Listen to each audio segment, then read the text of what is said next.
Hello and good morning, listeners. Welcome back to Almus Market Mornings, your daily dose of global financial updates. I'm your host, Swaraj Rajagopal, and we have got you covered on everything from currency shifts to pivotal central bank decisions and important speeches. Plus, you'll gain expert analysis on macroeconomic data that's shaping the market narrative right now. Join us for this episode and navigate the markets with confidence. Profit taking was the dominant theme in yesterday's market action, bringing some relief to risk asset holders.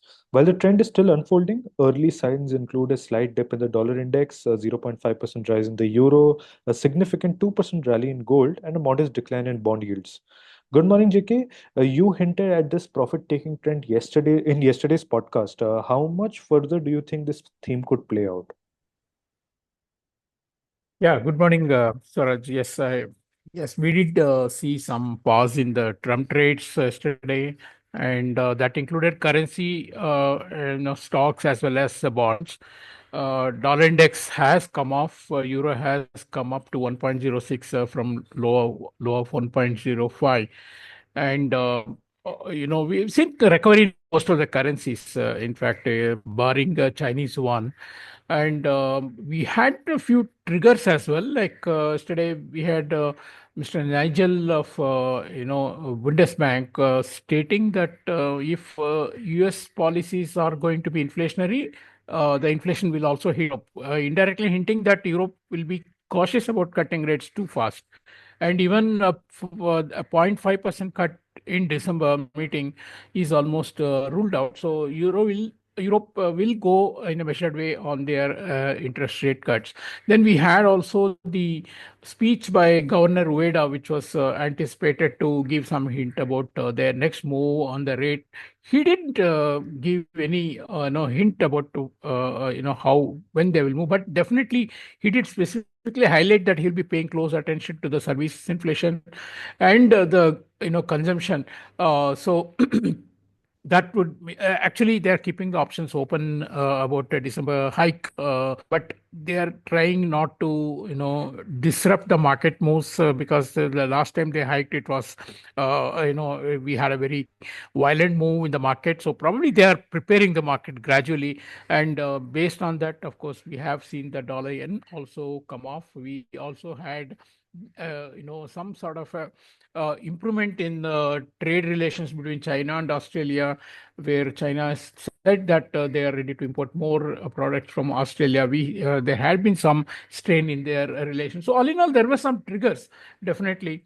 And for the gold market, which has obviously taken the biggest recovery, it was the geopolitics that actually should have mattered, because the outgoing President Joe Biden actually authorized Ukraine to use powerful long-range American weapons inside Russia, and so far that was not allowed, and now that has been allowed.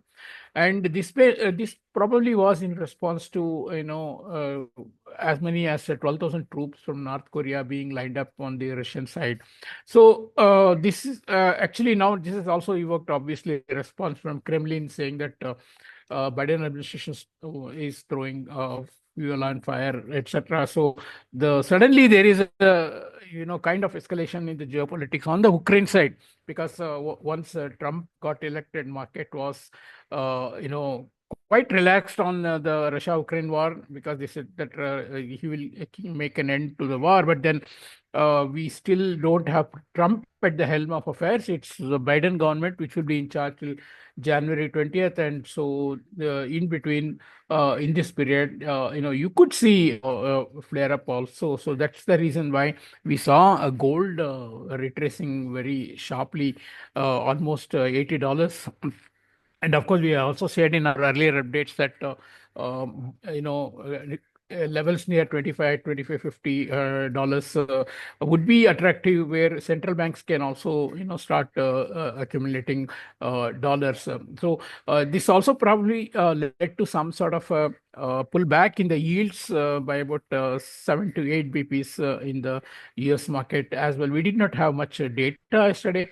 In fact, today also is a very clean slate as far as the data is concerned. And to your question, whether we will move further in this correction, yes, it's likely, because for instance, in euro, from 1.0920, We have seen a five-way fall up to 1.05, and then this could retrace by another 0.5%, or maybe we can see 1.0650 to 1.0680, and similarly in the dollar index we can see up to 105, because we were actually looked at all the possible developments for the dollar from the Trump administration, but now market realizes that it's some time before any policy can get implemented. And also there are doubts how fast those decisions can have an impact on the economy, particularly the tariff side and all that. So that's the reason why we are expecting some more correction in the dollar. And yes, we are not changing the trend as such as of now. But definitely, the pause or the consolidation in the dollar will continue. None of this, of course, did affect the rupee, although one should say that rupee did not, make any further downside attempt yesterday. In fact, the FII selling was quite limited yesterday, just about over 1,000 crores, and that has been actually falling. And maybe one does get a sense that even the equity market in India, after having lost about 11%, is losing that downside momentum and could see some recovery as well, at least in a correction, and could see some pause in the FII outflow also. Although I don't think the rupee will strengthen based on that, because even if you do see some sort of a selling from the market, at least I would think that RBI will come in at least 10 paisa or 15 paisa lower to absorb those flows, because they would want to replenish their reserves. So we continue in a consolidation mode, awaiting more triggers. Thank you, JK. And just quickly touching upon a few points you mentioned, there seems to be a pause in the Trump rates, currency, stocks, and bonds took a breather. Dollar index has slightly corrected. However, Chinese yuan remains weak, so that's something rupee will closely follow. Japanese central bank chief did not provide much of a hint about the December rate hike, keeping a close eye on the services inflation. Gold, the yellow metal, took the limelight. Geopolitics seems to be a major boost as US authorized Ukraine to use powerful missiles inside Russian territories. So between this transition period between the US presidents, geopolitics will need a close watch, because there may be some flare-ups.